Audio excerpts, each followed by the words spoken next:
Hello students, कैसे हैं? उम्मीद करता हूं अच्छे होंगे, बेहतर होंगे, स्वस्थ होंगे और अपनी तैयारी बिंदास तरीके से कर रहे होंगे।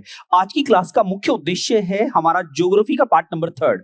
इससे पहले जो हमने सीरीज कॉन्स्टिट्यूशन की और कंप्यूटर की और मैथ और रीजनिंग की अपलोड की है, उन सभी सीरीज को आप सभी का फायदा उठाइएगा। चाहे वो परीक्षा आपकी सीजीएल हो, सीएचएसएल हो, Delhi police, UP police, Super TET, NDA, CDS, सभी के लिए वो बहुत महत्वपूर्ण रोल अदा करेगा। और आज की क्लास में हम ज्योग्राफी का पार्ट नंबर 3 लेके आए हैं और ये स्टैटिक जीके के भी नाम से जाना जाता है बैंकिंग में। ओके, और यहां पर NDA, CDS, AFCAT and CGL, CPO, इसमें किस नाम से जाना जाता है? ये ज्योग्राफी के नाम से जाना जाता है। तो आज हम ज्योग्राफी का पार्ट नंबर 3 डिस्कशन करने वाले हैं। आइए मेरे साथ इस जर्नी को आगे स्टार्ट करते हैं। और आप सबका गुप्ता क्लासेस के यूट्यूब चैनल पर स्वागत है।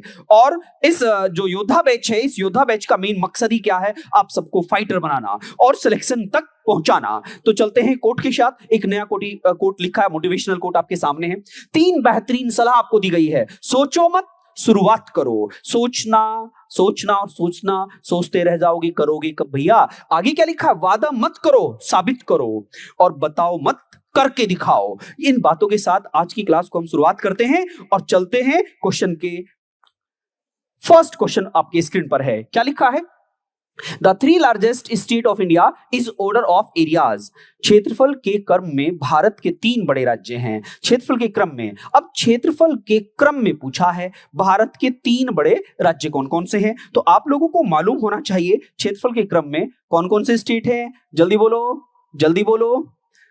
राजस्थान, मध्य प्रदेश, क्या महाराष्ट्र है? या मध्य प्रदेश, राजस्थान, महाराष्ट्र है? आप लोगों को ये तो मालूम ही है कि इंडिया का सबसे बड़ा राजा क्या होता है? सबसे बड़ा होता है।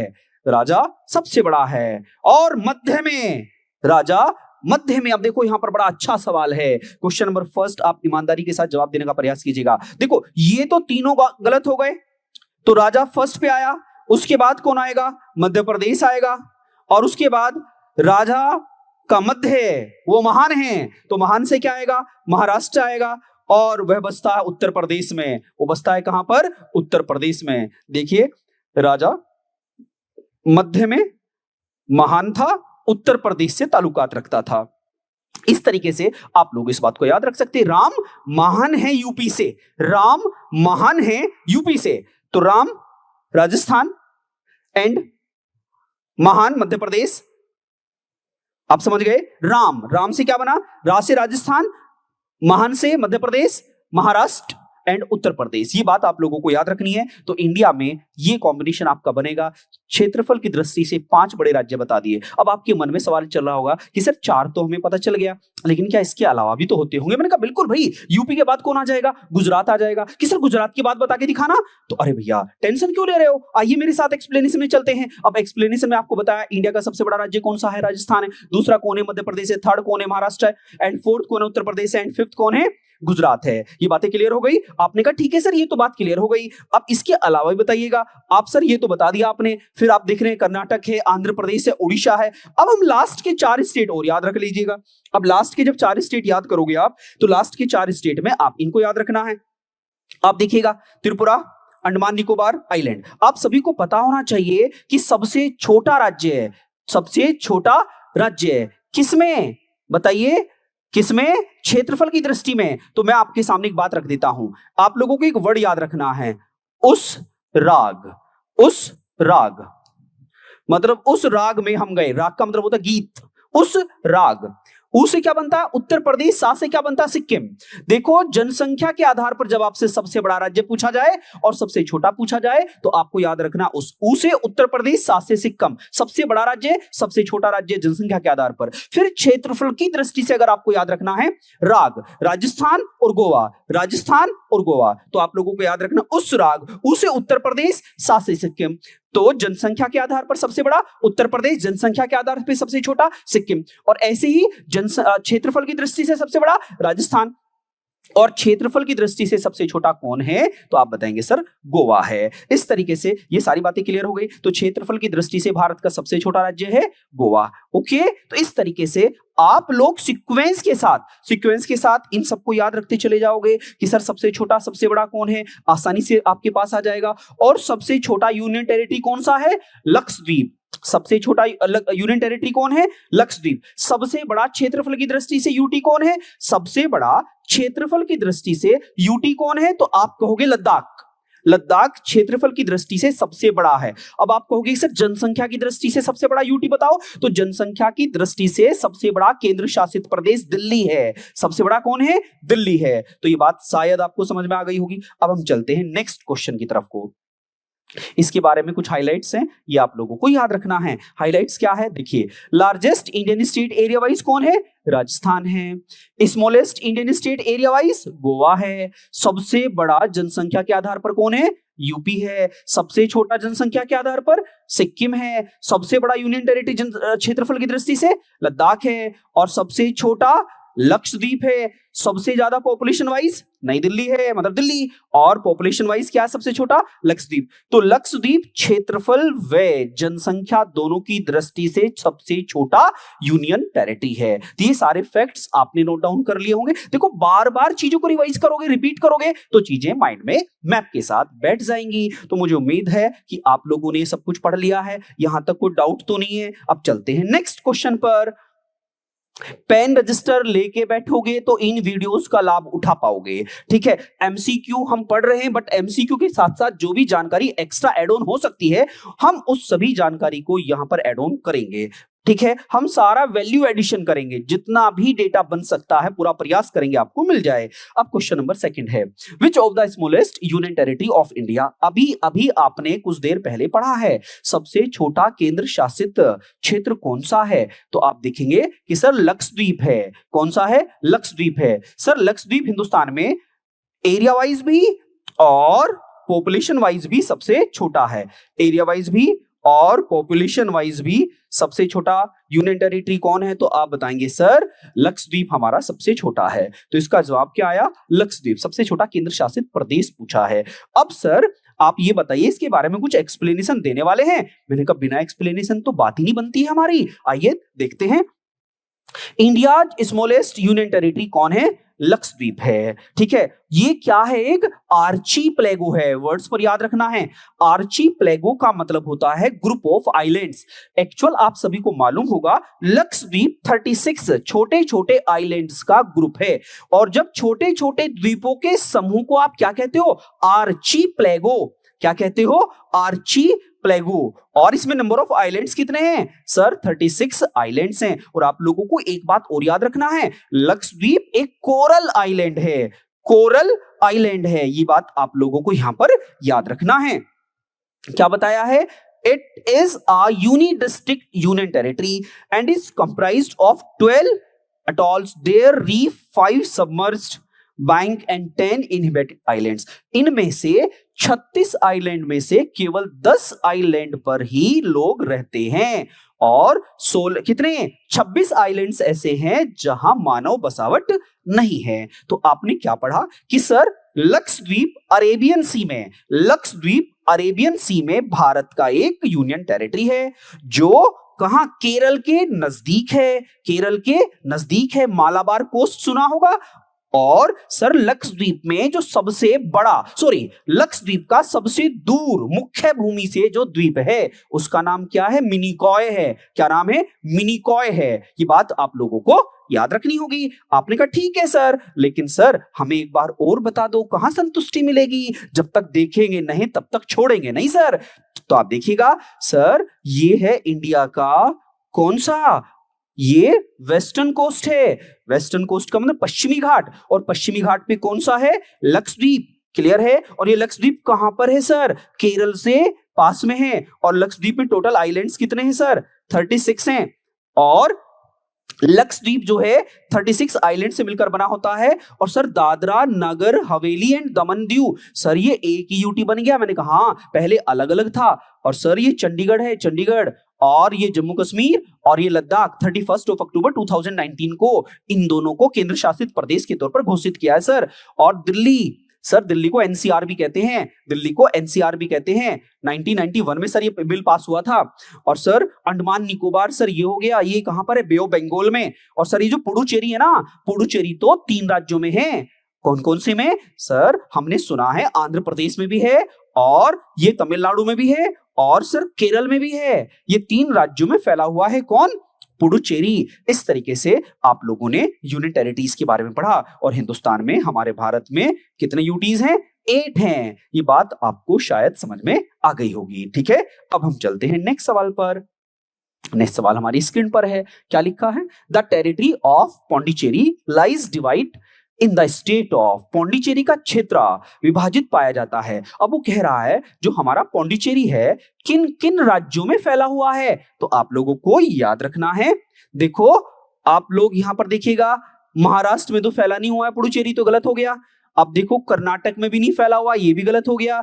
और सर हमें तो जवाब दिख गया है सर, गोवा में भी नहीं है। तो हमारे सामने तो इसका जवाब क्या आया सर? इसका जवाब सी आएगा, क्योंकि पौंडीचेरी जिसको अब वर्तमान में पुडुचेरी बोलते हैं।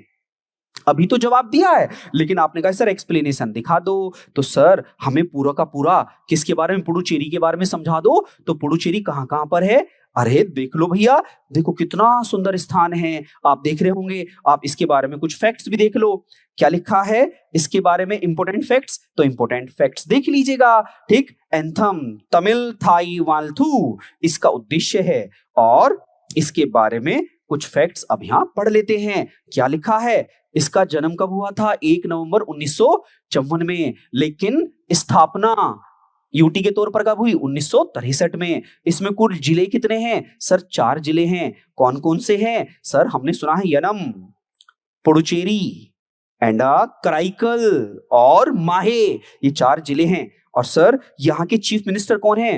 आर रंगास्वामी। और सर यहाँ के लेफ्टिनेंट गवर्नर कौन है? तमिलसाई सुंदर राजन। क्योंकि आप लोगों को मालूम होना चाहिए 3 केंद्र शासित प्रदेश ऐसे हैं जहां भारत में विधानसभाएं हैं। सर वो जम्मू कश्मीर है, वो दिल्ली है, और वो क्या है? पुडुचेरी है। इस तरीके से हमारे प्यारे भारत देश में कुल 31 विधानसभाएं हैं। 28 तो राज्य हुए और 3 केंद्र शासित प्रदेश हुए, और 3 केंद्र शासित प्रदेशों में हम पुडुचेरी के बारे में चर्चा की है। आपने कहा ठीक है सर, ये तो बात हमें बन गई, लेकिन सर अब हमें एक चीज और बताओ। ये सारे फैक्ट्स तो आप देख ही लेना, ये सारे फैक्ट्स आसानी से देख लेना। मैं आपको वापस दिखा देता हूं कुछ इंपॉर्टेंट फैक्ट्स, जिससे कि आपको तकलीफ ना हो।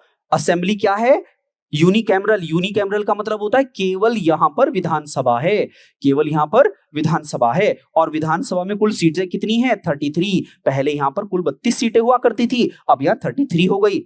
और राज्यसभा की कितनी सीट है? यहां पर 1 है। लोकसभा की कितनी सीट है? 1 है। और यहां का जो हाई कोर्ट है वो क्या लगता है? मद्रास हाई कोर्ट लगता है। क्या लगता है? मद्रास हाई कोर्ट लगता है। ओके स्टूडेंट्स, इस मद्रास को ही चेन्नई कहते हैं वर्तमान में, मद्रास को ही चेन्नई कहते हैं। ये बात आप लोगों को समझ में आनी चाहिए। जैसे तमिलनाडु की पहली कैपिटल क्या थी? पहले क्या बोलते थे? मद्रास बोलते थे, अब क्या है? चेन्नई है। अब आप देखिएगा इसके बारे में कुछ ब्यौरा और दिखेगा। अब यहां पर आप ये वाला देखिएगा, ये इंडिया का मैप है। तो यहां पर यनम, यनम कहां पर है? आंध्र प्रदेश में है। फिर इसके बाद पुडुचेरी, सीक्वेंस के साथ याद रखना, यनम फिर पुडुचेरी, पुडुचेरी कहां है? तमिलनाडु में। फिर कराईकल, कराईकल भी कहां है? तमिलनाडु में। फिर ऐसे आ जाओ, यहां पर घूम जाओ, घूम के आप देख रहे हो यहां पर माहे, माहे कहां पर है? केरल में। तो आप क्या देखोगे? यनम, पुडुचेरी, कराईकल और माहे।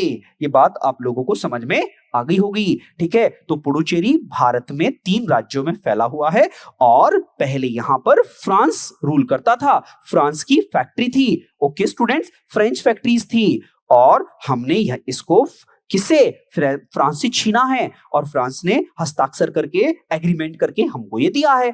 ये बात आप लोगों को समझ में आनी चाहिए। अब हम नेक्स्ट सवाल पे चलते हैं। विच of the following is not a union territory? वो पूछ रहा है हमारे देश में इनमें से कौन केंद्र शासित प्रदेश नहीं है? आप सबको मालूम है गोवा। गोवा तो हमारे यहां पर फुल फ्लेज्ड स्टेट है, फुल फ्लेज्ड स्टेट है। 1987 में इसको पूर्ण राज्य बनाया गया था। उसके बाद कौन है? लक्षद्वीप, दादरा नगर हवेली और चंडीगढ़। देखो आप सबको मालूम है ये तीनों तो केंद्र शासित प्रदेश हैं। तो केंद्र शासित प्रदेश कौन नहीं है? गोवा नहीं है। क्षेत्रफल की दृष्टि से गोवा भारत का सबसे छोटा राज्य है। ये तो आप लोगों ने पढ़ा है कुछ देर पहले है। अब इसका जवाब तो आपको मिल गया, लेकिन फिर आपके मन में सवाल आया कि सर हमें एक बार सारी यूटीज वापस बता दो। तो देख लेते हैं पूरी यूटी। आप देखिएगा यूनियन टेरिटरी, यूनियन टेरिटरी में अंडमान निकोबार, अंडमान निकोबार की कैपिटल क्या है? Port Blair. नेक्स्ट कौन है? चंडीगढ़, चंडीगढ़ की कैपिटल क्या है? चंडीगढ़। चंडीगढ़ का स्थापना कब हुई? 1966 में। 1966 में हरियाणा और पंजाब दो अलग अलग राज्यों का निर्माण हुआ और 1966 में ऐसा होता है। अब सर नेक्स्ट यूनियन टेरिटरी क्या है? सर नेक्स्ट यूनियन टेरिटरी है Dadra Nagar Haveli and Daman Diu. Dadra Nagar Haveli Daman and Diu. Sir दोनों मर्ज कब हुए? 26 जनवरी 2020। 26 जनवरी 2020 को दोनों मर्ज हो गए। पहले दादरा नगर हवेली अलग था, दमन और दीव अलग था, अब दोनों मर्ज हैं। तो ये मर्ज कब हुआ सर? 26 जनवरी 2020 को। ठीक है, अब हम चलते हैं। दादरा, इनकी कैपिटल क्या रखी है? दमन। क्या रखी है? दमन। ये बात आप लोगों को याद रखना है। सर नेक्स्ट है दिल्ली। दिल्ली की कैपिटल क्या है? न्यू दिल्ली। सर उसके बाद क्या? Jammu and Kashmir. Sir Jammu and Kashmir की दो कैपिटल हैं, गर्मियों में श्रीनगर है और सर्दियों में जम्मू है। Okay students. और लद्दाख की भी दो कैपिटल है, गर्मियों में लेह और सर्दियों में कारगिल है। और सर लक्षद्वीप की भी दो कैपिटल है, कावारती। ये बात आप लोगों को समझ में आ गई? और सर हमने सुना है पुडुचेरी। मैंने कहा बिल्कुल सर, पुडुचेरी की कैपिटल क्या है? पुडुचेरी की कैपिटल पौंडीचेरी। याद रखना, पुडुचेरी की कैपिटल पौंडीचेरी है। पुडुचेरी की कैपिटल देखो PUDU और ये क्या? पौंडीचेरी। ये बातें आप लोगों को समझ में आ गई होगी। देखो पेन रजिस्टर लेके बैठे होंगे तो इस क्लास का बेनिफिट मिलता रहेगा। अब चलते हैं नेक्स्ट।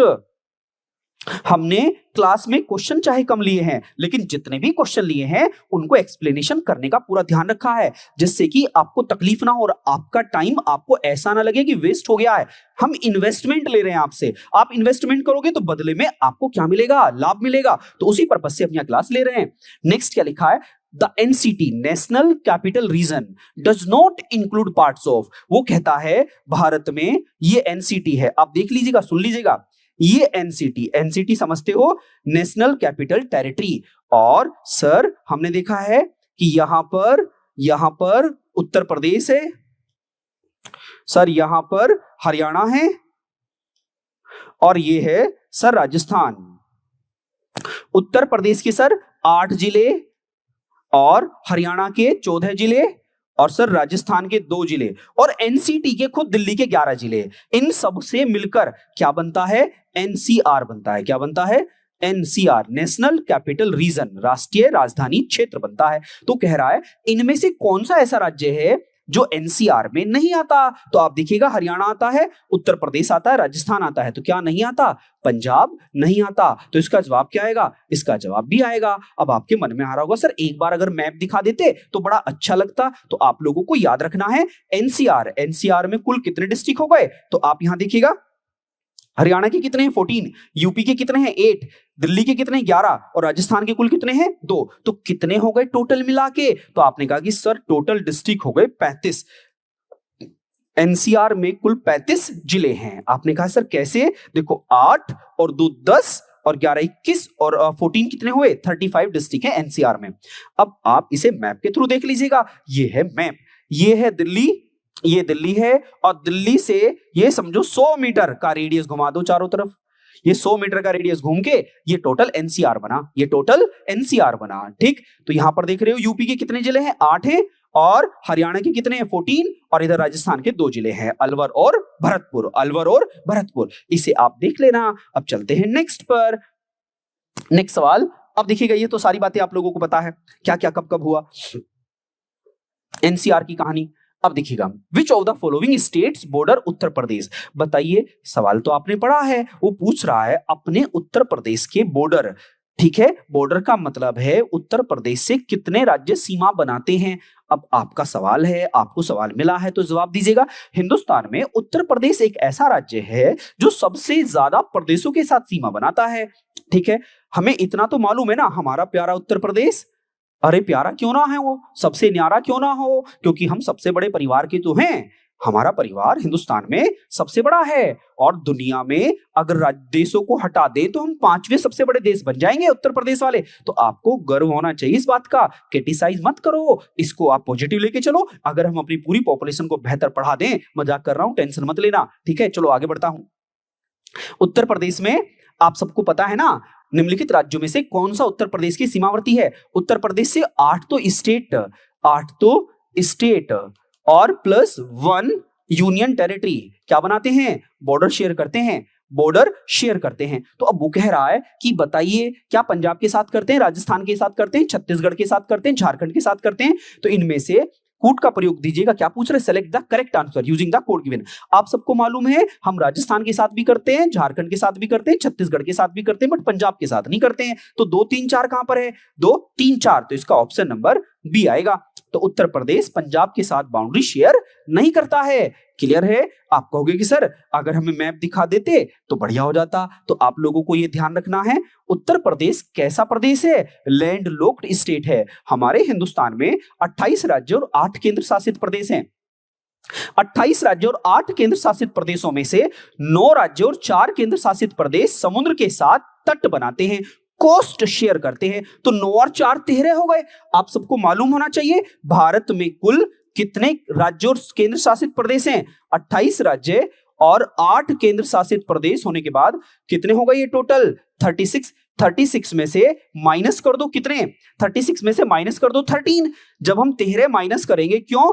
भारत में 9 राज्य और 4 केंद्र शासित क्या बनाते हैं? 9 स्टेट और 4 यूनियन टेरिटरी समुद्र के साथ तट बनाते हैं, समुद्र के साथ तट बनाते हैं। तो 36 में से 13 माइनस कर दो। जब 36 में से 13 को हमने माइनस किया तो कितना बचता है? जल्दी बताओ। 36 में से 13 को जब हम माइनस कर देते हैं तो सर यहां पर बचता है 23। 23 राज्य और केंद्र शासित प्रदेश भारत में लैंड लॉक्ड हैं। लैंड लॉक्ड हैं मतलब जिनसे समुद्र सीमा नहीं बनाता है। छोटी छोटी बातें हैं, बड़े काम की हैं। अब चलते हैं नेक्स्ट सवाल पर। नेक्स्ट सवाल आपका स्क्रीन पर है। Which state is not part of 7 sister? 7 sister मतलब 7 बहन राज्यों में 7 बहन राज्य किसको बोलते हैं? ये नॉर्थ है और ये ईस्ट है। तो नॉर्थ ईस्ट के जो ये 7 राज्य हैं, 7 राज्य हैं, इनको आप 7 सिस्टर स्टेट बोलते हो। अब 7 सिस्टर स्टेट में कौन सा राज्य नहीं आता है? आप सबको पता है वेस्ट बंगाल नहीं आता है। वेस्ट बंगाल नहीं आता है। तो 7 सिस्टर में एटीएम आना मम्मी, एटीएम आना मम्मी, असम, त्रिपुरा, मैसे मणिपुर, आसे बोलो बोलो, अरुणाचल प्रदेश, नासे नागालैंड, आना मम्मी मणिपुर और मिजोरम, मणिपुर और मिजोरम। ये बात आप लोगों को याद रखनी है। अब 7 सिस्टर स्टेट आप देख लीजिएगा कहां पर है। अब देखो ये 7 सिस्टर स्टेट हैं। 7 बहन है और 1 बड़ा भैया है। जो बड़ा भैया उसका नाम क्या है? सिक्किम है। सिक्किम बड़ा भाई है और 7 बहन है और उनका भाई सिक्किम है। ये बात क्लियर हो गई। अब मैप में देख लीजिएगा, मैप में ये सारी कहानी है। तो देखो यहां पर ये मेघालय हुआ, ये असम हुआ। अच्छा मैं आपको एक बात बताते चलूं, इन 7 बहन राज्यों में असम एक ऐसा राज्य है जो इन सभी के साथ बॉर्डर शेयर करता है। असम इकलौता ऐसा राज्य है 7 सिस्टर स्टेट में जो सभी के साथ बॉर्डर शेयर करता है। ये बात आप लोगों को समझ में आनी चाहिए। अब हम चलते हैं नेक्स्ट सवाल पर। नेक्स्ट सवाल आपका स्क्रीन पर है। विच of the following is the highest mountain of earth? इनमें से कौन सा ऐसा पर्वत है जो सबसे ऊंचा है इस पृथ्वी पर? हम लोगों ने सबने सुना है, वो कौन है? माउंट एवरेस्ट है। कौन है? माउंट एवरेस्ट है। अरे कंचनजंगा तो सिक्किम, मतलब कंचनजंगा तो भारत में विश्व की 3रे नंबर की सबसे ऊंची चोटी है। Number 1 mount Everest, number 2 K2 Godwin Austin and number 3 Kanchenjunga. Okay, Nepal में तो कौन हुआ? माउंट एवरेस्ट हुआ। पीओके जो भारत का ही हिस्सा है लेकिन कब्जा किसका है? पाकिस्तान का। वहां पर सबसे ऊंची चोटी कौन है? K2 Godwin Austin. और 3rd नंबर की कौन है? कंचनजंगा। कंचनजंगा कहां पर है? कंचनजंगा कहां पर है बताइए? सिक्किम में है। ये बात आपको क्लियर हो गई होगी। अब हम चलते हैं नेक्स्ट सवाल पर। अब देखो माउंट एवरेस्ट के बारे में कुछ फैक्ट्स हैं जो आप लोगों को याद रखनी है। माउंट एवरेस्ट की ऊंचाई कितनी है? अभी करंट ऊंचाई है 8848.86 मीटर। कितनी रैंक है इसकी? विश्व में 1st नंबर पर है। ठीक है, अब आप लोग देखिएगा ये माउंट एवरेस्ट है। अब यहां पर आप ऑब्जर्व करो, माउंट एवरेस्ट के बारे में यहां पर कुछ पॉइंट्स याद रखना है। माउंट एवरेस्ट का नाम किसके नाम पे रखा गया? जॉर्ज एवरेस्ट के नाम पर। जॉर्ज एवरेस्ट के नाम पर रखा गया। नेपाल में माउंट एवरेस्ट को क्या बोलते हैं? सागर माथा बोलते हैं। और तिब्बत में क्या कहते हैं, चोमो लुंगमा कहते हैं, चोमो लुंगमा कहते हैं। और यहीं पर इंग्लिश में ट्रांसलेशन क्या है इसका, होली मदर, एक पवित्र मातृभूमि, पवित्र मातृभूमि। अलग अलग देशों में अलग अलग नामों से इसको पहचान मिली है। तो ये बात आपको समझ में आ गई होगी। अब हम नेक्स्ट सवाल पे चलते हैं और सेकंड लास्ट सवाल पे चलते हैं। The first women to climb Mount Everest, वो पहली महिला जो माउंट एवरेस्ट पर पहुंची थी, पहली महिला विश्व की पूछ रहे हैं। तो देखो, अगर वर्ल्ड में हम बात करें, पहले व्यक्ति जो माउंट एवरेस्ट पर पहुंचे थे, इनका नाम क्या था, एडमंड हिलेरी और तेंजिंग नॉर्गे। तेंजिंग नॉर्गे, तेंजिंग नॉर्गे को ही शेरपा बोलते थे। एडमंड हिलेरी और तेंजिंग नॉर्गे। एडमंड हिलेरी कहां से थे, जल्दी जल्दी बताओ, एडमंड हिलेरी कहां से थे, न्यूजीलैंड। और तेंजिंग नॉर्गे कहां से थे, नेपाल, जिनको शेरपा बोलते थे। अब अगर आपसे कोई सवाल पूछने लगे, पहले भारतीय कौन थे, अवतार सिंह चीमा थे, अवतार सिंह चीमा थे। विश्व की पहली महिला कौन थी, तो विश्व की पहली महिला कौन थी, जुंको तबई, जुंको तबई। भारत की पहली महिला कौन थी, बछेंद्री पाल, बछेंद्री पाल। ये कुछ फैक्ट्स आप लोगों को नोट डाउन करने हैं। अब इसका एक्सप्लेनेशन देख लीजिएगा। तो 1975 में Japanese climber Junko Tabei became the first women to submit Mount Everest, Mount Everest पर पहुंचने वाली पहली महिला। ओके स्टूडेंट्स, अब हम चलते हैं नेक्स्ट पर।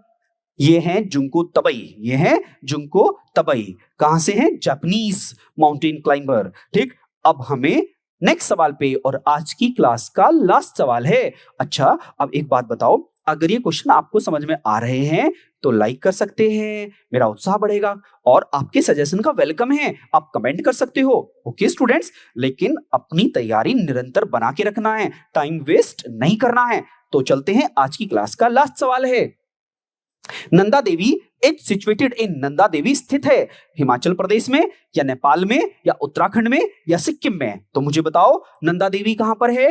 नंदा देवी के बारे में आप लोगों को मालूम होना चाहिए, उत्तराखंड में है। कहां पर है, उत्तराखंड में है। तो इसके बारे में कुछ ब्यौरा भी देख लीजिएगा।